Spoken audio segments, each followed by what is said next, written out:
Búsquelo ahí en el índice por si usted no lo sabe a dónde queda, ¿verdad? Aunque lo mejor sería que usted y yo tratáramos de aprendernos los nombres de la Biblia. Amén. Ya no voy a fregar, ya no voy a estar molestando a mis hermanos alumnos.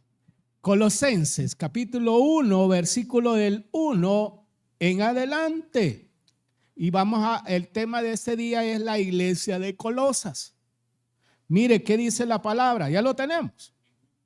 La leemos en nombre del Padre, del Hijo y de su Santo Espíritu.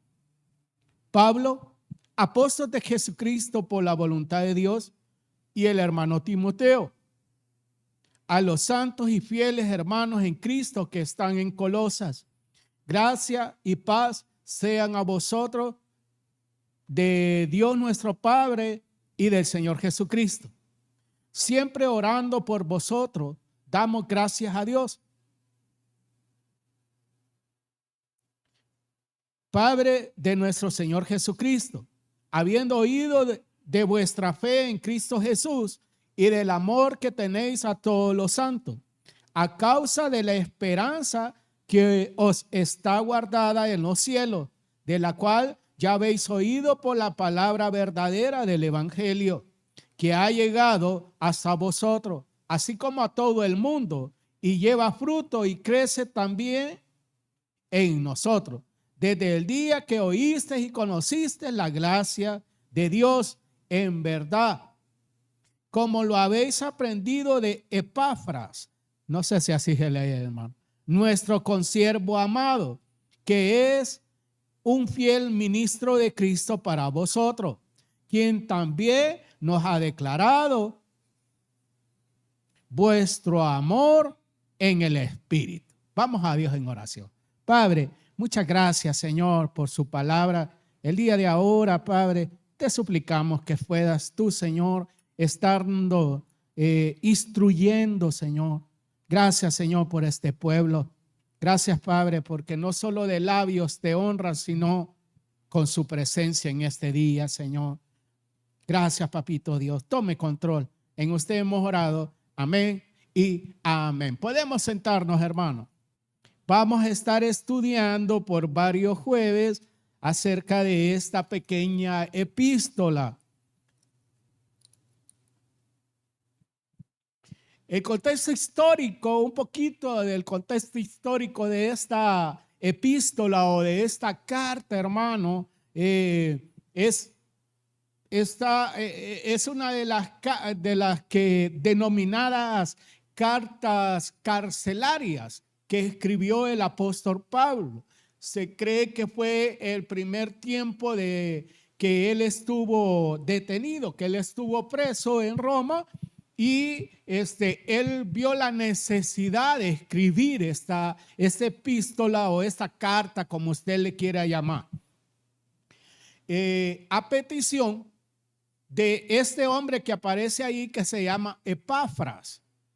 Se cree, hermanos, que este hombre era el encargado de esa iglesia, el pastor, el predicador o tal vez el diácono, yo no sé, pero que él tuvo a bien escribirle a Pablo porque había una tendencia de una enseñanza errónea en la ciudad y especialmente en la iglesia de Colosas. Esta corriente errada era filosófica y llena de sabiduría humana. O sea, no era nada divino. Por eso era necesario que se combatiera. Y cuando decimos combatir, no es que no era que él les iba a decir a la iglesia de los hermanos de Colosenses, mire, agarren ¿cómo se llama? La espada y que hay que combatir y que no. Sino que usted y yo tenemos que aprender, hermanos, a refutar algunas teorías, alguna filosofía, alguna sabiduría que no viene de Cristo, sino que es humana. Y ustedes y yo tenemos que tener esa habilidad para poderla refutar.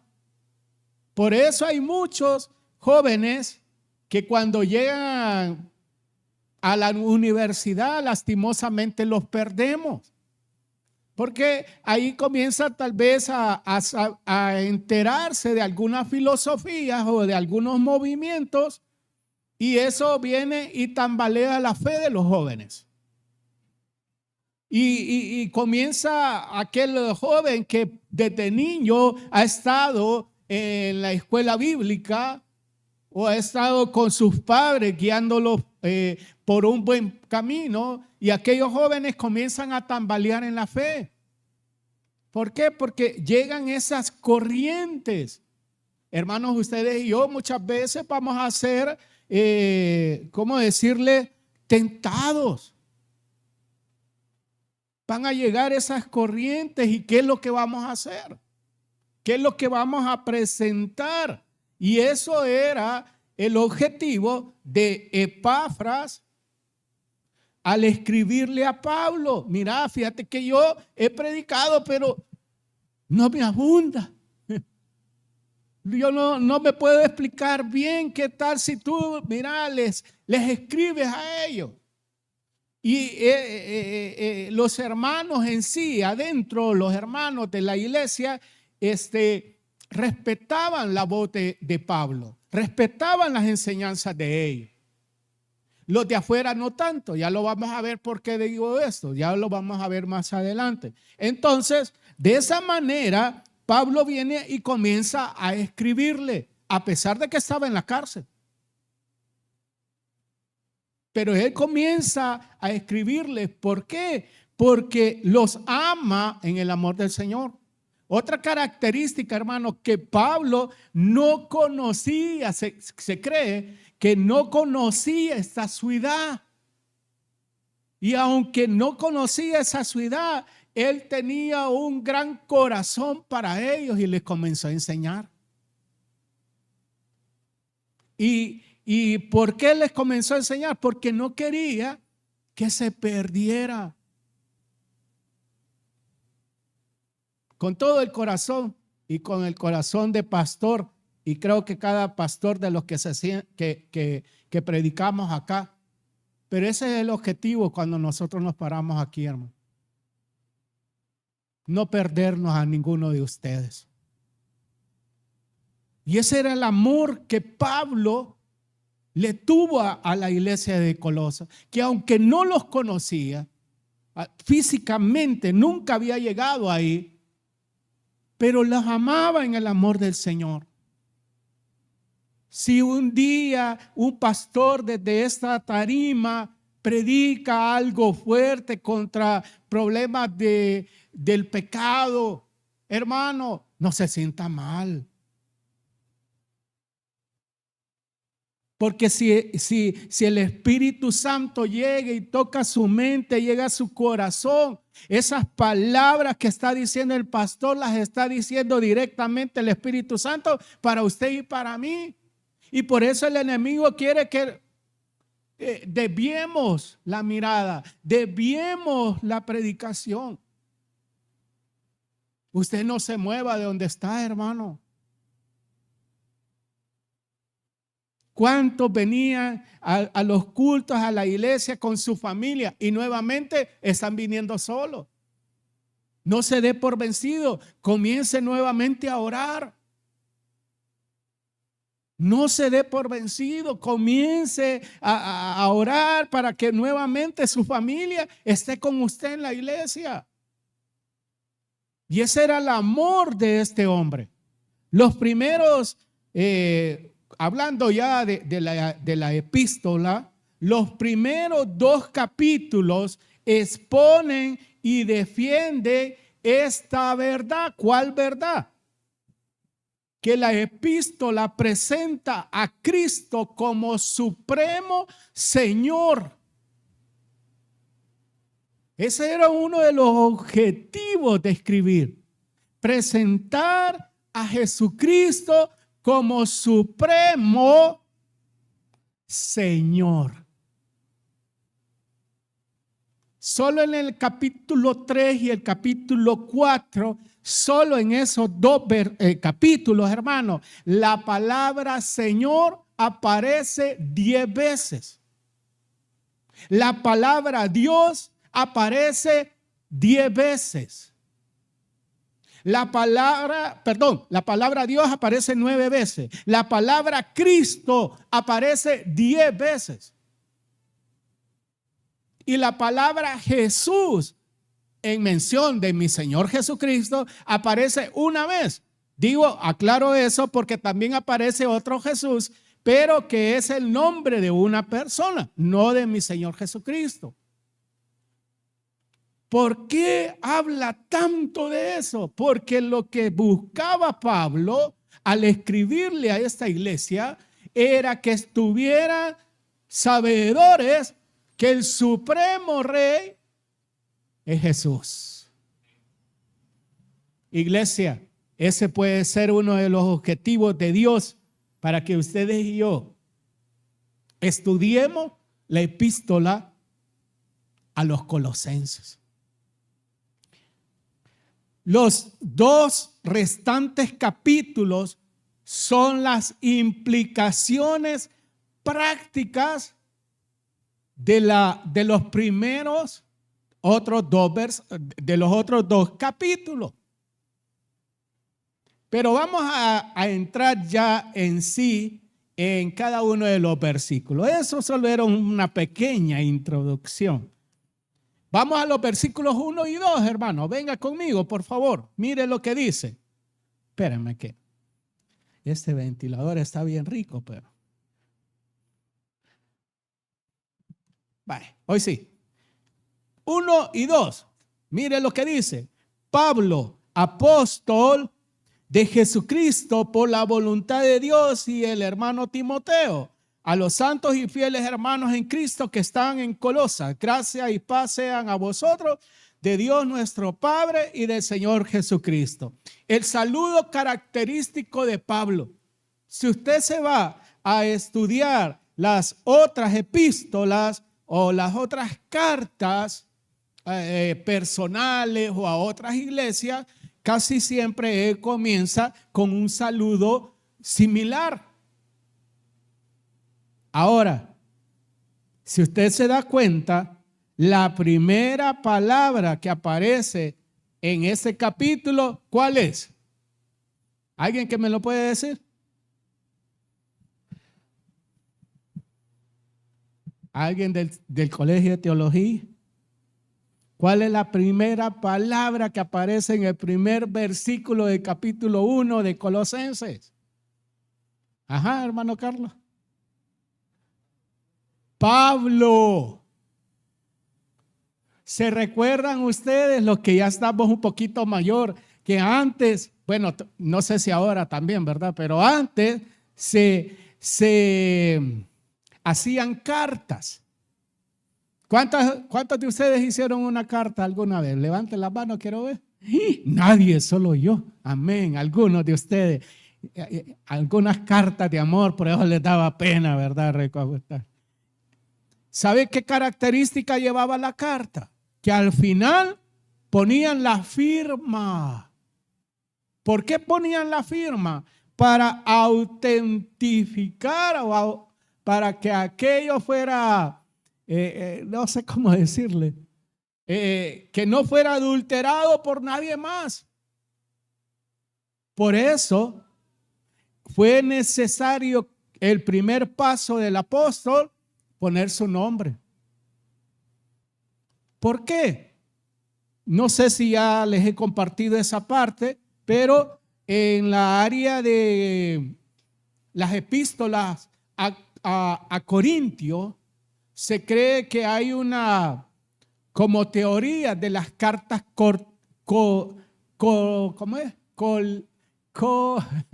corintianas. Esa es la palabra. Les voy a explicar un poquito. Se cree que existieron 3 o hasta 4 cartas a Corintio. Se cree. en un tiempo determinado, habían personas que no eran, ¿cómo decirle? Cartas escritas, sino que, o tal vez sí, pero algunas veces eran personas mensajeras, que si yo le quería mandar un mensaje al hermano Milton, yo venía y contrataba a esa persona, le decía el mensaje y él se iba caminando hasta donde vive el hermano Milton y le decía lo que yo le mandaba a decir. Esa era la práctica. Pero también algunos hacían cartas físicas. Y hubieron algunos que capturaban a aquellos hombres o a aquellas mujeres que se dedicaban a eso y les quitaban los escritos, especialmente los de Pablo. Y comenzaron a inventar escritos, como que Pablo los estaba haciendo para estafar a algunas iglesias. Qué feo esa palabra, pero era verdad. Estafar a algunas iglesias, engañarlas. Entonces, Pablo, para que los hermanos en la iglesia de la ciudad de Colosa supieran que él era el que estaba escribiendo, viene y la firma. Y por eso la primera palabra que dice ahí, Pablo, yo la escribí, nadie más, yo por eso la firmo. Mire, vamos a seguir. Dice, Pablo, apóstol de Jesucristo por la voluntad de Dios. Ahí nos quedamos. ¿Por qué el apóstol está asentando eso, hermano? Porque habían algunos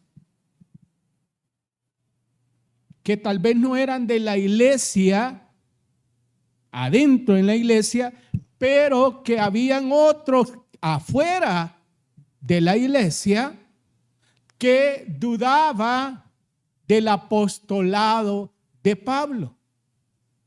Entonces viene él y le dice, bueno, ustedes no creen que yo soy un apóstol, está bien, pero ¿saben quién fue que me llamó a ser apóstol? Por la voluntad del Señor, yo lo soy. El libro de Efesios nos narra cómo es que mi Señor Jesucristo se llevó a Pablo para adiestrarlo, él específicamente. ¿Por qué no creían en el apostolado? Hermano, porque los primeros apóstoles hicieron como un reglamento. Eran 3 cosas. Número 1, para llegar a ser apóstol de Jesucristo, tenían que haber visto cuando él se bautizó. Número 2, tenían que haber visto, andado con él en todo el tiempo del ministerio de Jesucristo. Y número 3, tenían que estar sabedores, la número 3 era que ellos tenían que estar ahí cuando mi Señor Jesucristo fue alzado al reino de los cielos. ¿Sabe qué? Probablemente solo en el último Pablo entraba. En los otros no. Probablemente. Y por eso es que algunos decían, no, si vos no sos apóstol. No, si yo no te voy a creer. Y muchas veces nosotros somos igual que esos grupos. ¿Y yo para qué voy a ir a la vigilia si el tal, dicen que el tal Viatoro va a predicar?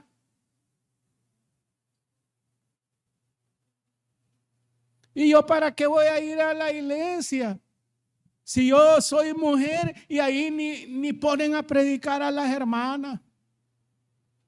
Solo contra nosotros predican los pastores. No es así. El Espíritu Santo es que le está hablando. Y por eso lo ve usted así. Entonces, Voy a pasar mi hojita porque vamos a seguir.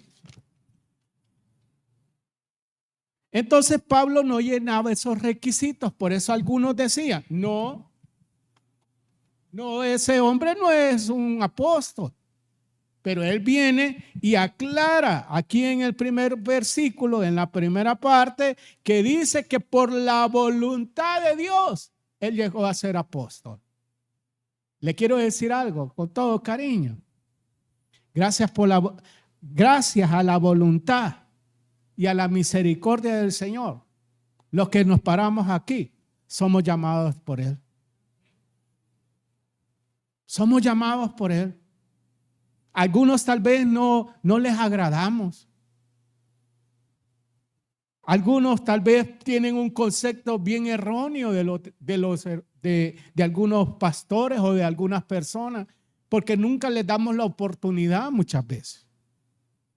Acérquese, pregunte, hable con él, hable con ella y va a ver que son cosas muy diferentes.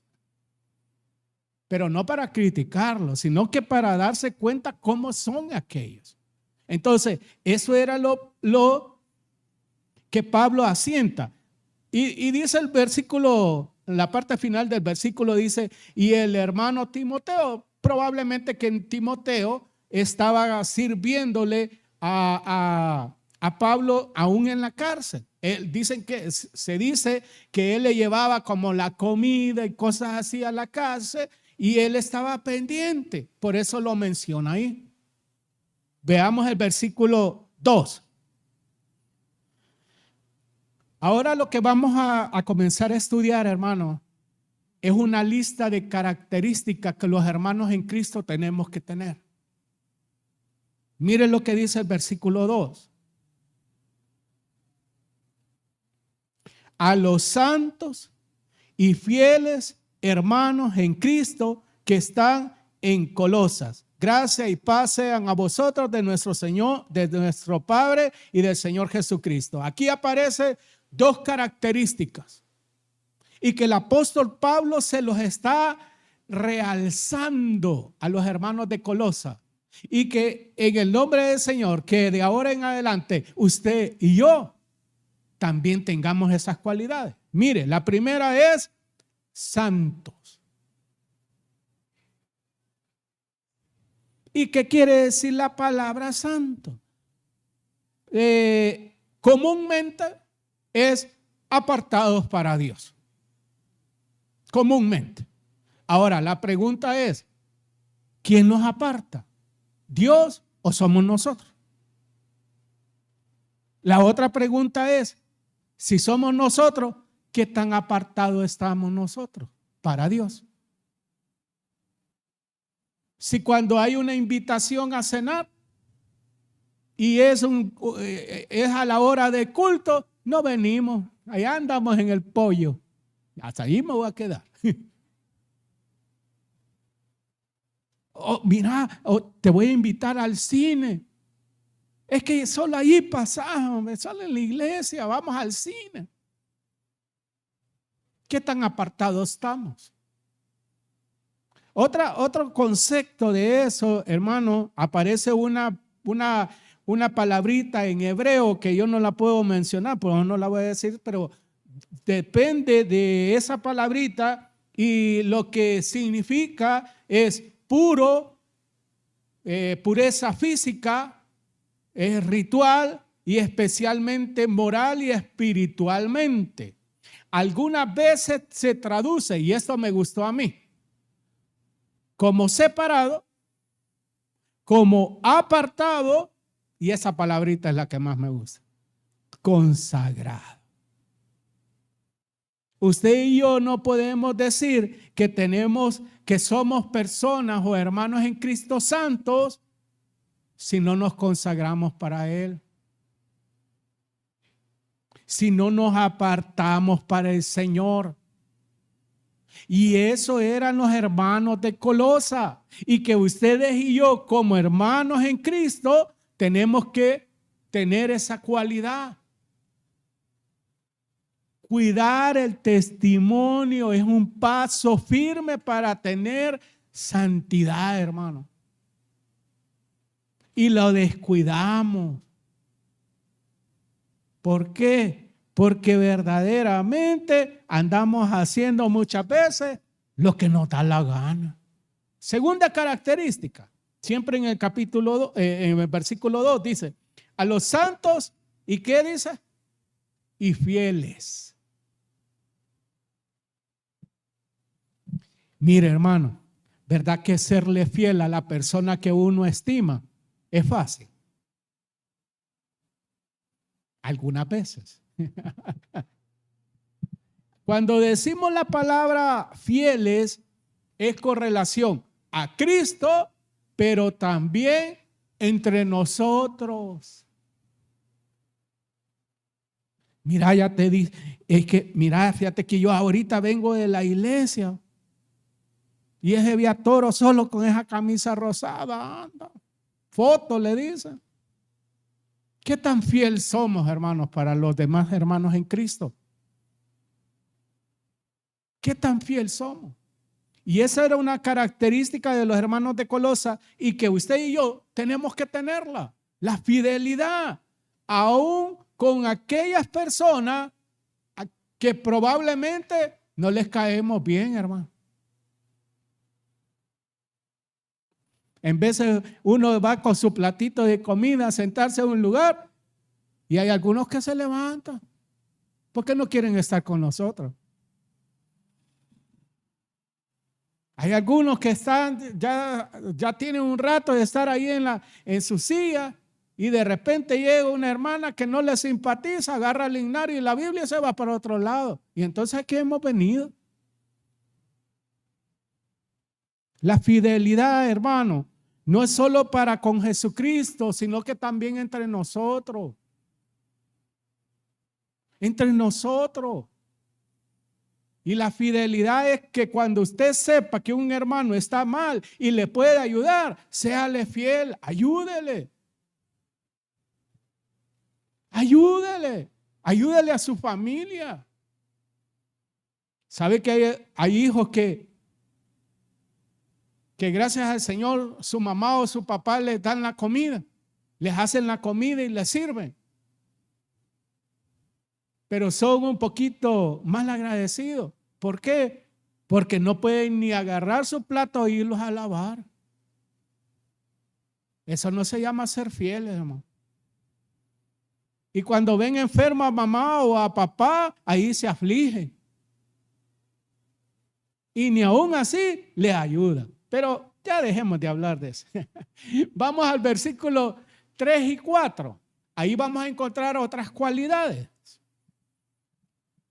Otras características de los hermanos. Versículo 3 dice, siempre orando por vosotros. Pausa. Una característica de todo hermano en Cristo es que tiene que aprender a orar por los demás. Tenemos que aprender. Es probable que yo no sepa las peticiones de mi hermano Carlos. Es probable que no lo sepa. ¿Por eso voy a dejar de orar por él? No. Señor, gracias por la vida del hermano Carlos. Donde él se mueva, bendícelo, cuídalo. Ya oró por él, hermano. Probablemente yo no sepa las peticiones de mi hermana Norma. Pero el hecho de que yo un día diga, Señor, cuida a la hermana Norma, a su familia, yo ya estoy orando por ella. Y la iglesia de Colosa tenía esa característica. Y ustedes y yo, si somos hermanos en Cristo, tenemos que tener esa cualidad.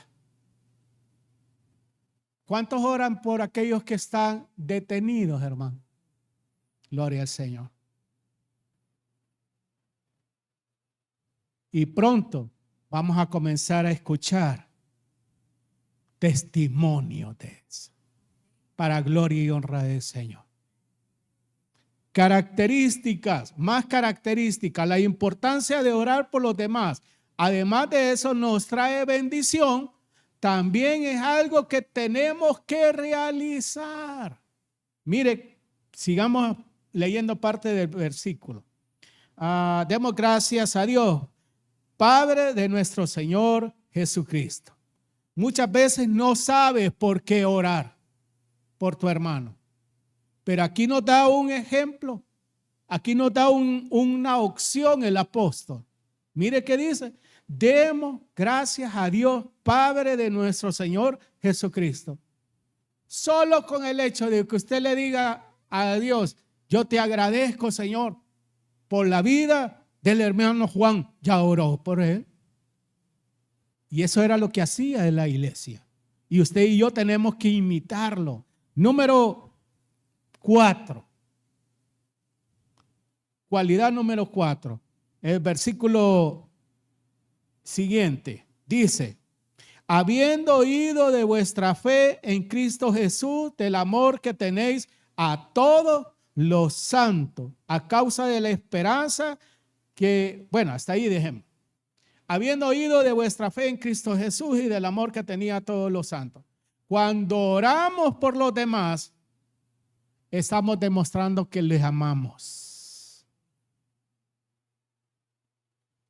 Cuando usted y yo se detiene y dejamos de pedirle tanto por nosotros y comenzamos a orar por aquel hermano que está mal o probablemente está bien, pero que tenemos a bien orar aunque sea un segundo por él, es porque le estamos demostrando que lo amamos. No podemos venir a decir que amamos a nuestro hermano si ni tenemos a bien de orar por ellos, hermano. Cuando oramos por los demás es igual a demostrar nuestro amor por ellos. Y cuando lo hacemos, ponemos en acción nuestra fe y la confianza que usted y yo tenemos en Cristo. Esa es la parte que dice el versículo. Vamos a continuar porque yo lo veo bien serio el día de ahora, no sé por qué. Tienen hambre de seguro. Versículo 5 y 6.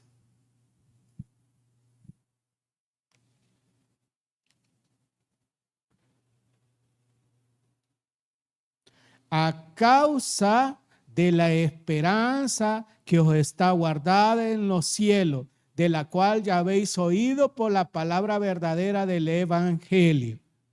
Y 6, ¿verdad? Que ha llegado hasta vosotros, así como a todo el mundo, y lleva fruto y crece también en vosotros desde el día que oísteis y conocisteis la gracia de Dios en verdad. Ok. A causa de la esperanza. Vemos cómo Pablo destaca, hermanos, las cualidades de los hermanos.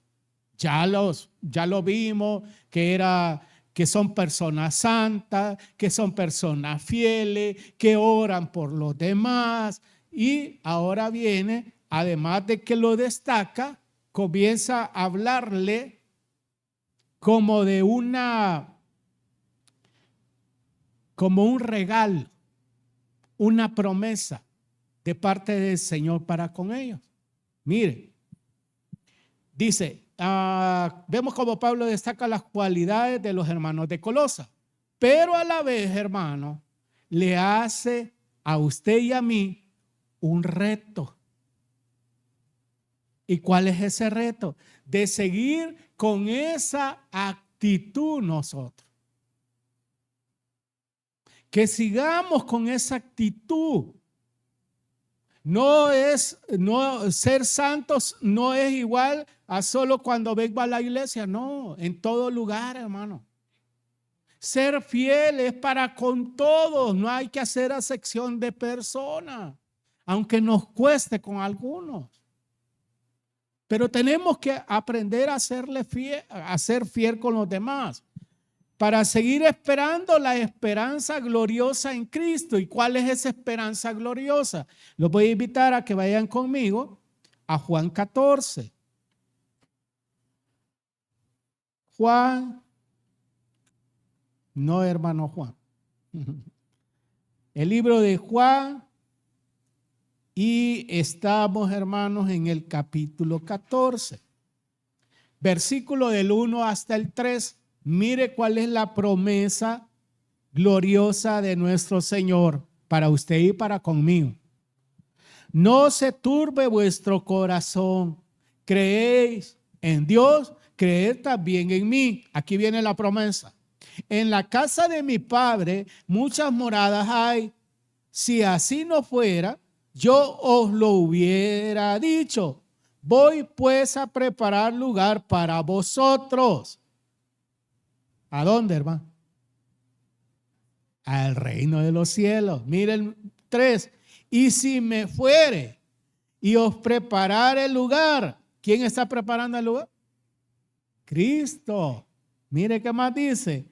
Vendré otra vez y os tomaré a mí mismo, para que donde yo estoy, vosotros también estéis. ¿Sabe qué les dice mi Señor Jesucristo a los discípulos? Para que ustedes estén donde yo estoy. No, pero esa parte última del versículo, mire, dice, para que donde yo estoy, vosotros también estéis. No, pero quiero ver. Y os amaré a sí mismo, para que donde yo estoy.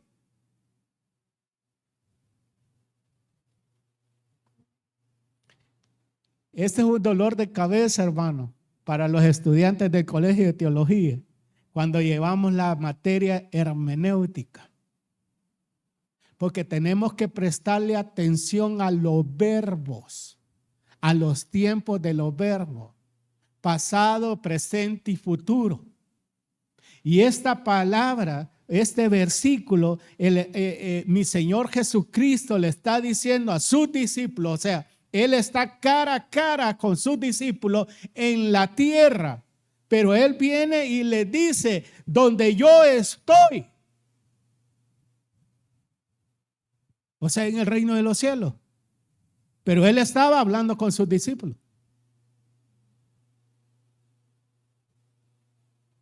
¿Humanamente se puede hacer eso? No. Pero él era Dios. Esa era la promesa gloriosa de Cristo para todos los cristianos. Y eso es lo que recalca el apóstol allá en Colosenses. Les voy a pedir que regresemos. Que él fue a preparar esas casas para que nosotros un día estemos con Él. La parte B del versículo del 5, de la cual ya habéis oído por la palabra verdadera del Evangelio. Esto es igual a proclamar el Evangelio, hermano. Hermanos, el que usted y yo vayamos y evangelicemos no solo es labor de los pastores. No solo es labor de los estudiantes de teología. No es solo labor de los hermanos diáconos y las hermanas diaconisas. No, es de todos los hermanos en Cristo.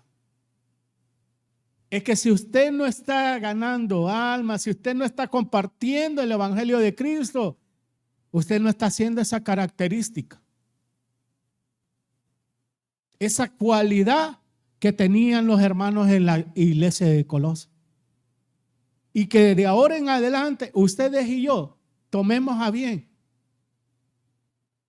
de llevar las buenas nuevas de salvación. Ahora, ¿qué caracteriza a aquellas personas que reciben a Cristo y podríamos decir que verdaderamente son cristianos? Solo vamos a buscar una cita bíblica más. Mateo capítulo 3, versículo 8. Usted por algún momento, usted quiere decirse aquella persona, aquel amigo o vecino o familiar suyo tiene a Cristo. Mire lo que dice Mateo 3, versículo 8.